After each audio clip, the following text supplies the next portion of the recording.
Hello everyone, this is Afrin Sultana from Aspire Academy, and today I have come up with a new topic of class 9, that is the cell, fundamental unit of life.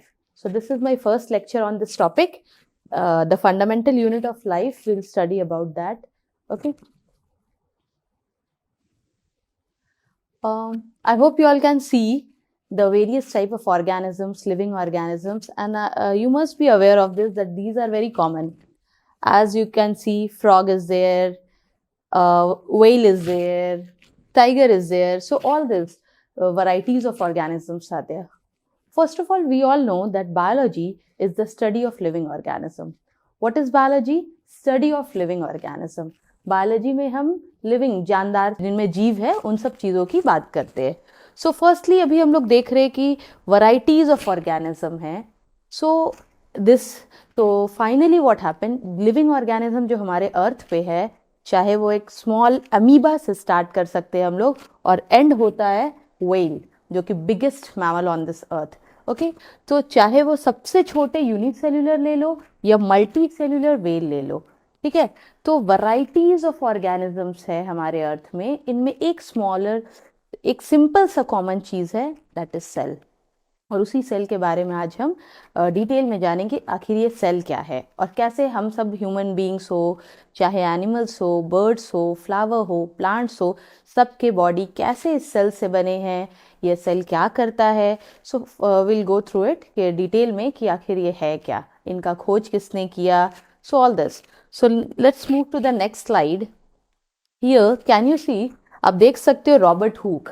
Okay, in year 1665 पहली बार इन्होंने क्या किया, एक bark of tree लिया, मतलब एक पेड़ के ट्रंक को लिया और उसके छाल में को स्टडी किया एक माइक्रोस्कोप में. ठीक है, उन्होंने बहुत परफेक्ट वाला माइक्रोस्कोप तो नहीं, बट सिंपल माइक्रोस्कोप बनाया जिसमें खुद से उन्होंने इन्वेंट किया माइक्रोस्कोप, और बार्क ऑफ ट्री उसमें स्टडी किया, उसे माइक्रोस्कोप में देखने की कोशिश की कि आखिर इसमें है क्या. तो फाइनली दिस डायग्राम आप देख रहे हो, ठीक है. इन दिस वे आपको छोटे छोटे बॉक्स के जैसा रॉबर्ट हुक को डिफरेंट कंपार्टमेंट लाइक सब्सटेंस उन्हें दिखा उस माइक्रोस्कोप में. तो फर्स्ट टाइम जब रॉबर्ट हुक ने इसे स्टडी किया प्लांट सेल में, तो ये बेसिकली डेड सेल है.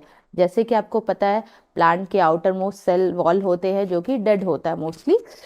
ओके, तो ये डेड सेल वॉल में जो बार्क ऑफ द ट्री है उसमें उन्होंने स्टडी किया और देखा कि जस्ट रूम लाइक और कंपार्टमेंट के जैसा है, और चैम्बर भी बोल सकते हो आप. एंड जस्ट ये बिल्कुल एक हनी कोम के जैसा सिमिलर है, जो कि बी हाइव बोलते हैं. ठीक है, सो बी हाइव के या हनी कोम के जैसा बिल्कुल सिमिलर स्ट्रक्चर है. सो फाइनली उन्होंने अपने बहुत फाइंडिंग्स उसके बारे में डिस्क्राइब किया कि आखिर सेल क्या है. तो अल्टीमेटली डिस्कवरी ऑफ सेल की जो बात आई, तो वो कहाँ से आई. फर्स्ट ऑफ ऑल, ये सेल है क्या. जैसे जस्ट आप मान लो एक ब्रिक, ये एक ईंट है जिससे नॉर्मली हमारा घर भी बनता है, तो एक सिंगल ब्रिक है, मान लो ये सेल है. बस जस्ट इसी के जैसा हमारा हम सब ह्यूमन बीइंग्स हो, एनिमल्स हो, बर्ड्स हो, सबके बॉडी एक सेल से बने होते हैं.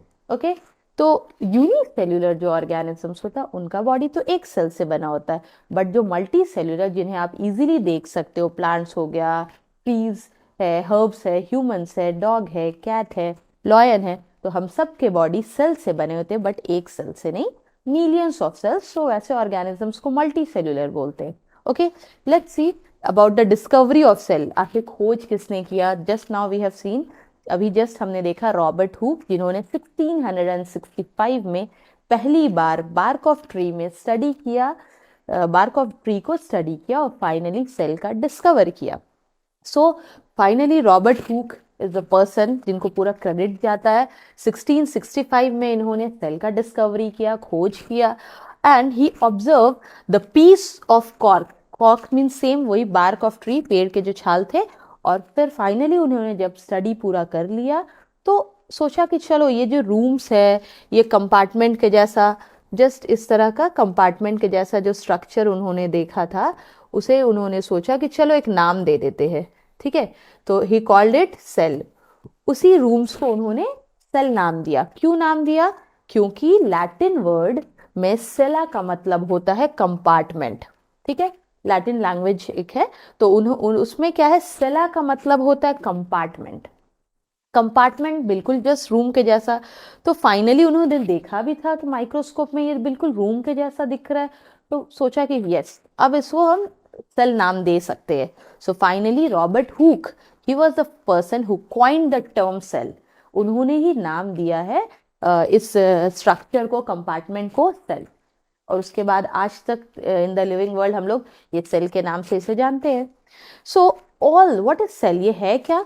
ऑल द केमिकल रिएक्शन, जितने में हमारे बॉडी में केमिकल रिएक्शन होता है, अगर अपनी बात करें हम ह्यूमन बींग्स की, तो डाइजेशन हो गया, रेस्पिरेशन हो गया, एक्सक्रीशन हो गया, all the things, all the function, जितने भी सिस्टम्स हमारे वर्क करते सारे, all the functions take place within the cell. मतलब ये एक छोटा सा सेल केपेबल है बहुत सारे फंक्शंस करने में। So let's move forward. What is cell? Cell is the basic structural and functional unit of life. That means all living beings have life. Living beings, they are having life. So their body is made up of cell. We can say कि basic unit है cell. ठीक है, जिससे हम सबका body बना है। Means हम सबका body किससे बना है? Cell. And whole structure of our body is made up of cell. हमारे पूरे body का जो structure है, all because of this cell. May be ऐसा होता है that unicellular they have only one cell. Unicellular organisms like amoeba, वो एक सेल का बना है. Like you can draw amoeba like this. A single cell can perform all the function. ठीक है, this is a nucleus, this is nucleus and whole, this is amoeba, cytoplasm part, and this is amoeba. So in this amoeba, a single cell perform all the function, digestion, respiration, excretion, everything is performed by one single cell. But when we just take example of plants or animals, we are having different organs for the different function, but still we all are also made up of cell. Means हम सब multicellular है, but फिर भी हमारा पूरा body किससे बना है? Cell से. Okay, so a cell is capable of independent existence. Means a cell can perform its work and essential functions, all the functions can be done within a cell. Means एक cell है, उनमें बहुत सारे chemical reaction होते हैं, चाहे वो digestion हो, रेस्पिरेशन हो, एक्सक्रीशन हो. It consist of an organised mass. और आप ये भी बोल सकते हो कि cell is the mass of protoplasm surrounded by selectively permeable membrane. Means what? हम सबका जो सेल है, it is mass of protoplasm. What is protoplasm? Let's see. First of all, what happened? Simple cell, we'll draw a simple cell. What is a simple cell? Like this. Okay, this is a cell. We can name its different part. This is cell membrane. ये है cell membrane. Okay, this is cell membrane, and here in the center there is nucleus. In the center of the cell there is nucleus. Okay, so this nucleus is a control center of the cell. All the functions is done, मतलब पूरे functions जो है cell का, ये nucleus के order से ही चलता है. Either you can call it as a boss of the cell.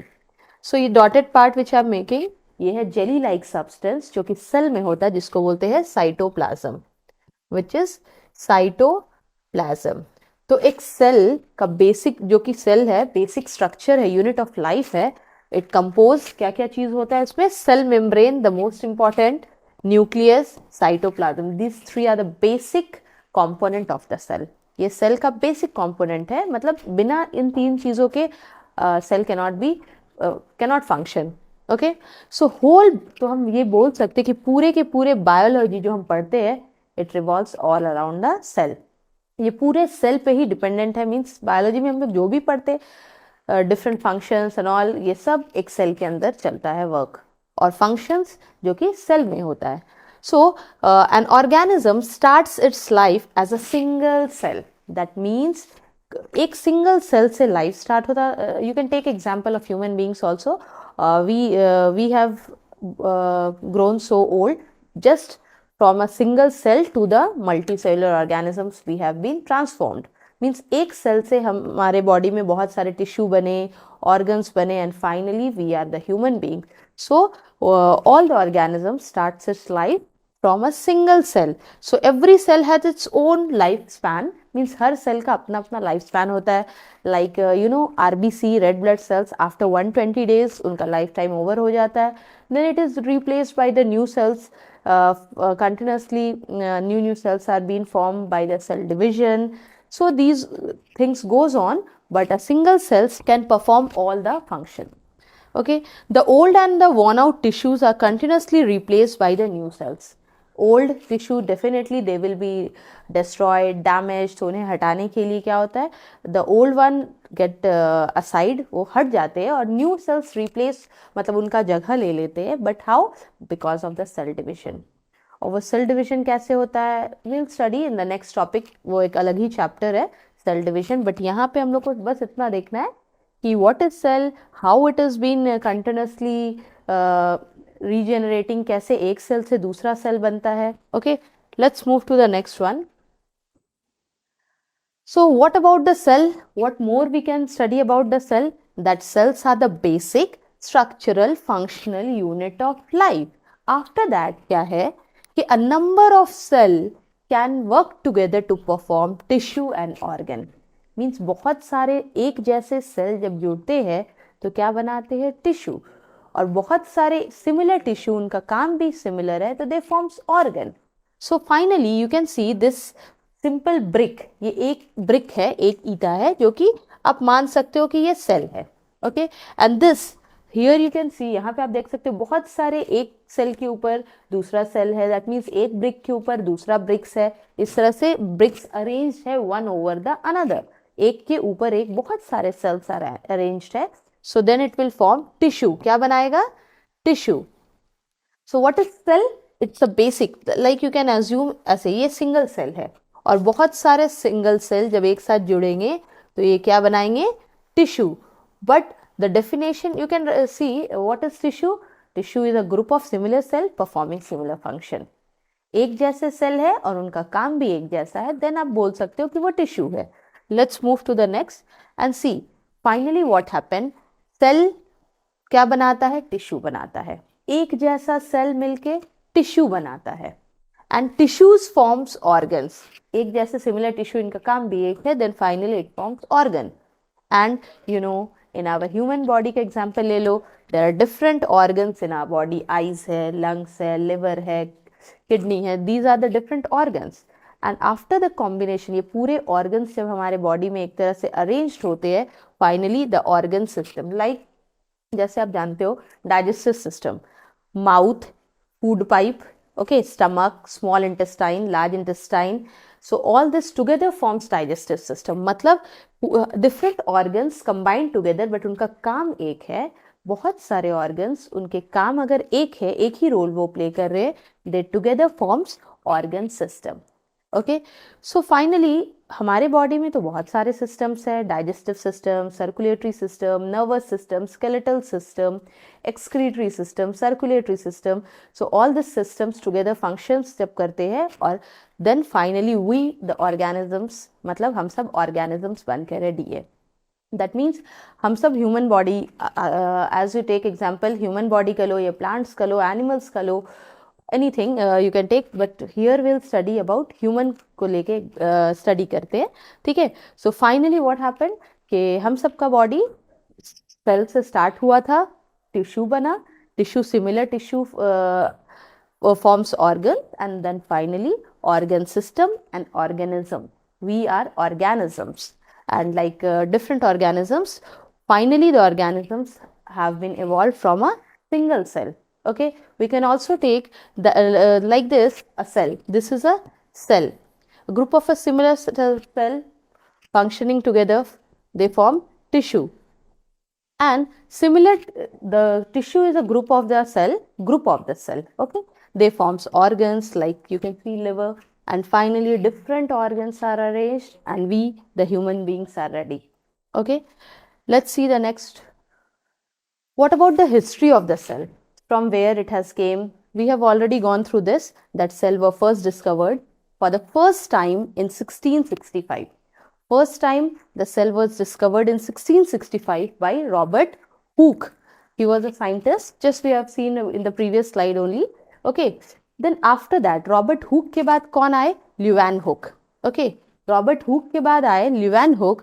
Okay, and he observed the free living cell. So what does it mean? इसका मतलब क्या है कि ये living cell में स्टडी किया इन्होंने. Leeuwenhoek ने living cell का पता लगाया और रॉबर्ट हुक ने प्लांट के बार्क में डेड सेल का पता लगाया था. Okay, so with a better microscope Leeuwenhoek ने क्या किया? ऑब्जर्व किया लिविंग सेल वेयर, कहाँ पे? पॉन्ड में, इन pond water for the first time in 1674. तो इनका जो स्टडी था, ल्यूवेनहुक का स्टडी था, वो पॉन्ड वाटर पे उन्होंने पॉन्ड में देखा कि समथिंग कुछ फ्री लिविंग सेल्स है. तो उन्होंने प्लांट नहीं बल्कि एनिमल्स में स्टडी किया. एंड द न्यूक्लियस, उसके बाद आते हैं nucleus. As we have gone through, अभी पढ़ा जस्ट हमने, एक सेल है, सेल के सेंटर में न्यूक्लियस होता है and nucleus is the control centre, it is the boss of the cell. पूरे सेल में जितने भी फंक्शंस होने हैं, सो ये न्यूक्लियस ही कंट्रोल करता है. So nucleus of the cell किसने फाइंड किया था? Robert Brown in year 1831. In year 1831 firstly Robert Brown ने न्यूक्लियस के बारे में पता लगाया कि हाँ, न्यूक्लियस एक सेल के अंदर होता है, उनका काम क्या है. So finally he find all the things.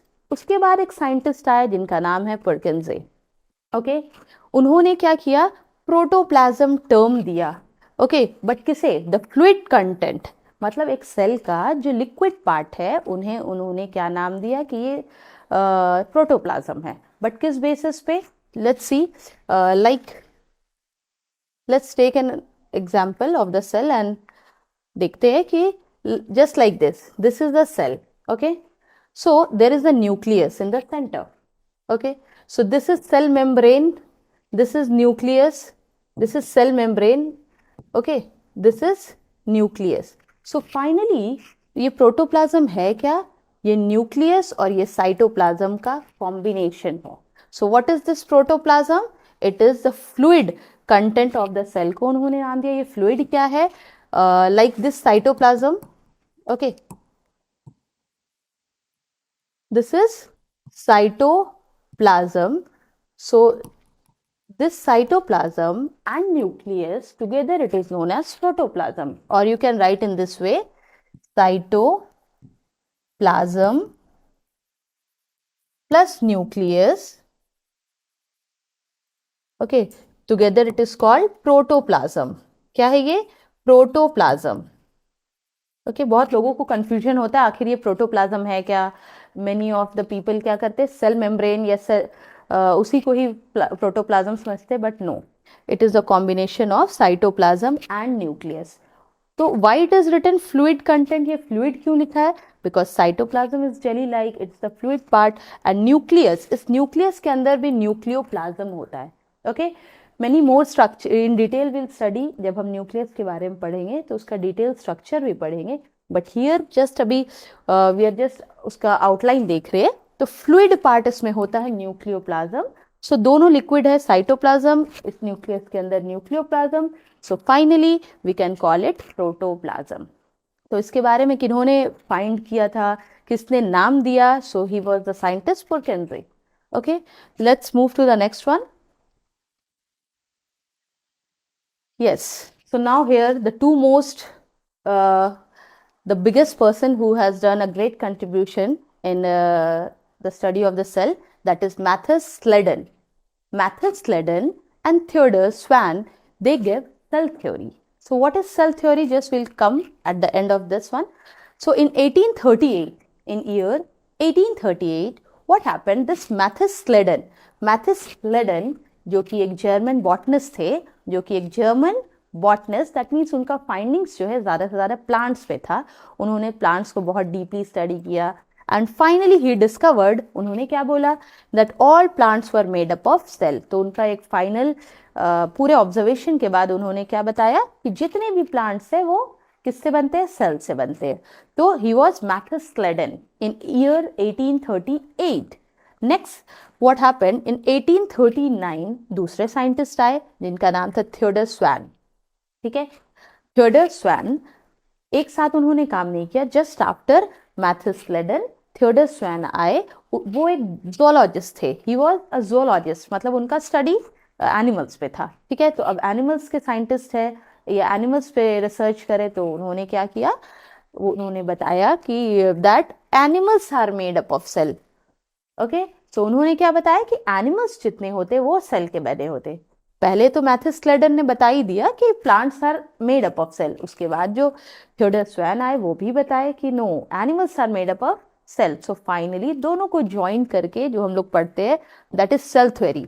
Means that कि प्लांट भी सेल से बने होते, एनिमल्स भी सेल से बने होते। ओके, सो फाइनली इन दोनों दिस टू साइंटिस्ट का जो भी थ्योरीज था, जो भी फाइंडिंग्स था, उसे कंबाइन करके जब हम पढ़ते हैं तो that is the cell theory. Okay, that means all plants and animals are made up of cell, यही फाइंडिंग था उनका। देन नेक्स्ट, उसके बाद देखो क्या होता है, इन ईयर 1855, अब 1838 ओवर, 1839 में भी स्वैन ने फाइंड आउट कर दिया कि एनिमल सेल के बने होते। उसके बाद आते हैं 1855 में, और आगे देखोगे तो रोडोल्फ वर्च्यू, ही इज रोडोल्फ वर्च्यू, उन्होंने सोचा कि नहीं, ये एनिमल और प्लांट तो ठीक है, थोड़ा और कुछ फाइंड करना चाहिए हमें।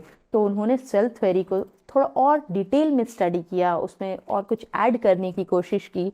सो ही एक्सपैंडेड, तो रोडोल्फ वर्च्यू ने क्या किया, और सेल थ्योरी को एक्सपैंड किया, और फाइनल क्या बताया, और एक जनरलाइज मीन्स बहुत अच्छे से क्या एक डिटेल में एक्सप्लेनेशन दिया कि जितने भी सेल है, चाहे वो प्लांट हो चाहे वो एनिमल सेल हो, किससे बने होते हैं, they are made up of the pre existing cell. Means cell ऐसा नहीं है कि वो जस्ट आसमान से उतर गया, या human beings just, no, just कहाँ से बनते, एक सेल ऑलरेडी किसी प्री एग्जिस्टिंग सेल से ही बनता है। ओके, सो दैट मीन्स एक मदर सेल होते हैं, उससे डॉटर सेल्स बनते हैं, लाइक विल स्टडी और भी दूसरे चैप्टर्स में पढ़ेंगे। Like simple, this is amoeba, cell division होता है अमीबा में, finally daughter cells, 2 daughter amoeba can be formed.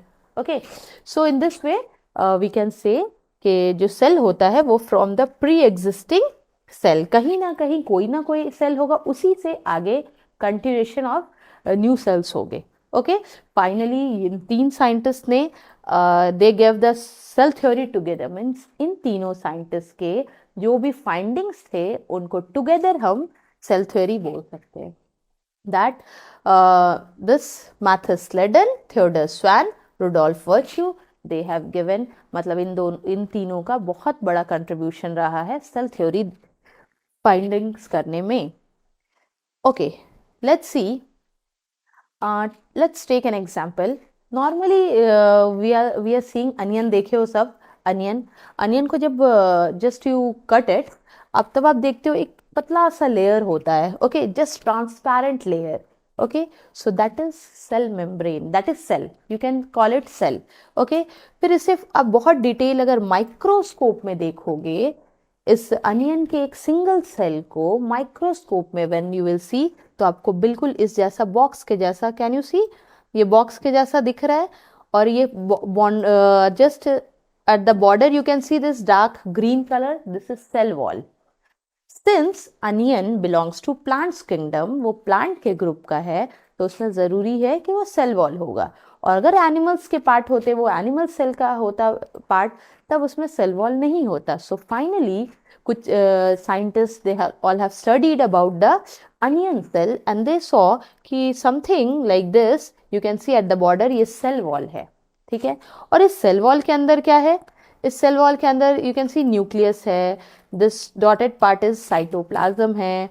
So will in detail will see about plant cell और एनिमल सेल के बारे में भी हम लोग पढ़ेंगे। बट ये क्या है, onion peel, onion peel cell. आप अनियन को पील अप कर लोगे, ठीक है, छिल लोगे, तो तब उसे अगर माइक्रोस्कोप में देखते हो तो इस तरह से दिखेगा। ओके, दैट मीन्स अनियन भी एक सेल है, that is also made up of cell, मतलब वो प्लांट फैमिली से है तो वो भी सेल का बना है। लेट्स सी, ये चीक सेल है, क्या है ये cheek cell, where it is found, कहाँ मिलता है, just in the inner side of our mouth, mouth के इनर साइड जो कि चीक है, इनर लाइनिंग्स में वी कैन सी कि कुछ इस, but how can we see it, कैसे अगर हम डिटेल जानना चाहे कि आखिर ये है क्या, कैसे, तो फाइनली क्या करेंगे, जस्ट टूथपिक से आप ले सकते हो, अपने माउथ के इनर साइड में उसे रब करके एक डॉटेड थोड़ा सा पार्ट भी अगर सेल का निकल आए तो जस्ट उसको अगर माइक्रोस्कोप में देखोगे तो you will find like this. Okay, you can सी ये तो स्क्वायर शेप में था, सेल वॉल है, साइटोप्लाज्म है, न्यूक्लियस है. हियर ऑल्सो सिमिलर, बट थोड़े सेल्स के जो अरेंजमेंट है वो थोड़े डिफरेंट है. Like you can see here this centre part is nucleus. Okay, इसका आउटर मोस्ट यहाँ पे डॉटेड पार्ट जो देख रहे हो ये क्या है, cytoplasm. Okay, this part is nuclear membrane, और ये पूरा क्या है, न्यूक्लियस है. इसके आउटर कवरिंग को क्या बोलते हैं, आउटर लाइनिंग जो है वो न्यूक्लियर मेम्ब्रेन है. Okay, and the outer whole cell is surrounded by cell membrane which is a permeable membrane. ये हमारे चीक सेल का पार्ट है. मीन्स अपने चीक सेल को अगर आप माइक्रोस्कोप में देखोगे तो इस तरह का स्ट्रक्चर आपको दिखेगा. It is also cell, this is also cell. Plant cell और एनिमल सेल में थोड़े फर्क होते हैं. विल स्टडी इन द आगे के स्लाइड्स में हम लोग डिटेल में देखेंगे, बट ये बेसिक चीज था जो कि हमने कवर अप किया अभी. So finally the scientist those who have given the cell theory, so उन्होंने क्या बताया था, all plants and animals are composed of cell. Cell is the basic structural and functional unit of life, ये भी पढ़ चुके हैं हम लोग. And all cells arises from the pre existing cell. Means कोई भी सेल एक पहले कोई ना कोई सेल होगा, उसी से वो आगे फर्दर डिवाइड करके न्यू सेल्स बनाते हैं. ओके, नेक्स्ट पॉइंट क्या है कि viruses are the exceptions of cell theory. Means viruses के लिए ये सेल थ्योरी एप्लीकेबल नहीं है. मीन्स ना ही वो प्लांट्स है, ना ही वो एनिमल है. वायरस ना ही प्लांट है, ना ही एनिमल है. सो इस थ्योरी से वायरसेस बिल्कुल आउट है, ये वायरसेस पे लागू नहीं होगा. Okay, next see, there are the different types of organism. One is unicellular.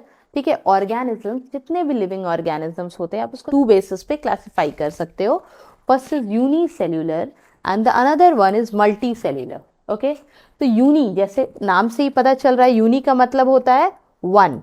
Okay, तो unicellular organisms are made up of one cell. And since the name is multi, तो multi का मतलब जैसे मल्टीपल और many, so you can say it is made up of many cell. So what, unicellular are made up of one cell and multicellular organisms जितने भी होते हैं they are made up of many cells. और एक बात क्या है कि unicellular organism in them what happened, a single cell perform all the life functions. मतलब एक ही सेल में सारा फंक्शन कंप्लीट हो सकता है. Just like take the example amoeba. if we draw the structure of amoeba, okay, this is the nucleus. So what we can see, amoeba food जो भी digestion होता है अमीबा के बॉडी में, रेस्पिरेशन होता है, मूवमेंट होता है, ऑल एक ही सेल सब कुछ कर सकता है. अमीबा के पास कोई डिफरेंट ऑर्गन्स नहीं होते, ना ही लंग्स होता, ना लिवर, ना मूवमेंट के लिए कुछ और. So finally they have false feet. क्या होता है अमीबा के पास, false feet which is known as pseudopodia. ठीक है, फॉल्स फीट स्यूडोपोडिया होता है उनके पास, जिससे वो मूवमेंट करते हैं, इवन लोकोमोशन हो गया. So in that way, all the functions takes place within a single cell in unicellular organisms. Means एक unicellular organisms independent exist कर सकता है and all functions एक ही body में सब कुछ हो सकता है. कोई organs, कोई tissues, nothing is needed. ठीक है, then आ जाओ multicellular पे. तो multicellular as we have read कि many cells के बने होते हैं, and तो मेनी सेल के बने होते हैं ना, तो बहुत सारे सेल्स है और टिश्यूज है, ऑर्गन्स है. जस्ट लाइक हम अपने एग्जांपल ले सकते हैं ह्यूमन बींग्स की. ठीक है, so here different cells are specialized. Means हमारे बॉडी में अलग अलग सेल्स होते हैं, उनका स्पेशल काम होता है. ओके, सो उनके डिफरेंट फंक्शंस भी होते हैं. ओके, लाइक हमारे liver, lungs for respiration, kidney for excretion, stomach is for digestion. So हमारे पास group of specialized cells है. They form, as you know, cells से टिश्यू बनता है, टिश्यू से ही तो ऑर्गन बना है. तो फाइनली ऑर्गन क्या है, सेल का ही बना हुआ है. ओके, सो ऑर्गन्स जो है हमारे लंग्स है, किडनी है, हार्ट है, सब सेल से ही बने हैं. सो वी कैन से कि ये cell, different cells are there and सबका काम अलग होता है, रोल अलग होता है। स्टमक जैसे डाइजेशन परफॉर्म करता है, स्टमक में डाइजेशन होता है, तो इट इज नॉट कि आप रेस्पिरेशन भी आप डाइजेशन स्टमक से कर लो, नो। सो हर फंक्शन के लिए अलग अलग हमारे पास ऑर्गन है, और वो ऑर्गन भी सेल्स से बना है। सो वी कैन से, तब हम बोल सकते हैं कि डिफरेंट सेल्स, अलग अलग सेल्स, उनका अलग रोल होता है। मीन्स यहाँ पे डिवीजन, काम बटा हुआ है। मल्टी सेल्यूलर में क्या होता है, division of labour, that means काम सबके अलग अलग होते हैं, सारे ऑर्गन्स अलग अलग काम करेंगे, सारा सेल टिश्यू सबका फंक्शंस अलग है। बट यहाँ पे यूनिसेलुलर में जस्ट वी हैव सीन एक अमीबा कि एक सिंगल सेल सब कुछ कर सकता है, since they are very small, बहुत छोटे होते हैं, बिना माइक्रोस्कोप से आप देख भी नहीं सकते यूनिसेलुलर ऑर्गेनिजम्स को। Okay, so multi cellular, yes, you can see without microscope. Multicellular as human beings, plants, so we can see them without microscope. तो एक डिफरेंसेस अगर आपको पता लगाना हो कि यूनिसेलुलर है या मल्टी सेल्युलर है, तो एक normally we can see the things which are visible without microscope, मतलब जो माइक्रोस्कोप के बिना आपको दिख रहे हैं वो सब मल्टी सेल्युलर है, जो माइक्रोस्कोप के बिना नहीं दिख रहे हैं unicell, but we can take an exception, कुछ कुछ है, like ostrich egg, you are seeing ostrich egg is very big, largest cell, okay, but still it is one single cell. Okay, let's move to the next one. Okay, now let's see that multicellular organisms are the organisms with large number of cell. Multicellular organisms finally क्या होते हैं, उनमें large number of cells होते हैं, so and that perform many roles, means cells भी बहुत ज़्यादा है और सबका काम भी अलग है। और यूनिसेल्युलर एक सेल का बना होता है और एक ही सेल में सारे काम होते हैं, बहुत सारे फंक्शंस, मतलब सिंपल होते हैं उनके बॉडी और उनका फंक्शन भी सिंपल होता है। बट मल्टी सेलुलर ऑर्गेनिज्म हमारा स्ट्रक्चर कॉम्प्लेक्स है, डिफरेंट रोल के लिए डिफरेंट ऑर्गन्स है। Okay, you can also see कि फंजाई, फंगस जो कि mushroom, plants, mammals, all are the examples of multicellular, means plants, animal, mushrooms, fungi जो कि आप देख सकते हो बिना माइक्रोस्कोप के। so all these are these belongs to multicellular organisms. Okay, so a single cell, finally a single cell give rise to multicellular organism, means multicellular भी कैसे बना है, एक सिंगल सेल से ही बना है। लाइक ये एक सिंगल सेल है, मान लो ये यूनिसेलुलर ऑर्गेनिजम्स है। ओके, जस्ट सी ये यूनिसेलुलर एक सिंगल सेल है। Okay, this is only cell. So combination of various number of cells, बहुत सारे सेल्स जब जुड़ेंगे फाइनली क्या बनाएगा, टिश्यू। फिर बहुत सारे सिमिलर टिश्यूज है, ओके, एक जैसे टिश्यूज है, उनका काम भी एक है। सो finally they will form, this is tissue, and they will form organs. Okay, so what happened, single cell give rise to multicellular organism, means एक सेल से ही टिश्यू बनेगा, टिश्यू से ऑर्गन बनेगा, ऑर्गन से ऑर्गन सिस्टम बनेंगे, organ system बनेंगे, and then finally the whole organism, then finally the whole organisms can be formed. Now see, just let's have a view unicellular organism, amoeba, bacteria जो कि आप बिना microscope से नहीं देख सकते हो, so these are unicellular. Okay, next one multicellular, जो कि you can see without microscope. Plants also you can see, आप डियर भी देख सकते हो, एनिमल्स देख सकते हो, फंगस देख सकते हो, ह्यूमन बींग्स को देख सकते हो। सो ऑल एनिमल्स सब किस में आते हैं, जितने भी प्लांट्स, एनिमल्स जिसे आप देख सकते हो, ये मल्टी सेलुलर है, बिना माइक्रोस्कोप से देख सकते हो, that is multi. And unicellular means without microscope you cannot see them. Okay, so finally we have seen that there is a difference between unicellular and multicellular. So we'll in next lecture आगे का हम लोग देखेंगे कि different types of cells क्या है। So thank you for today.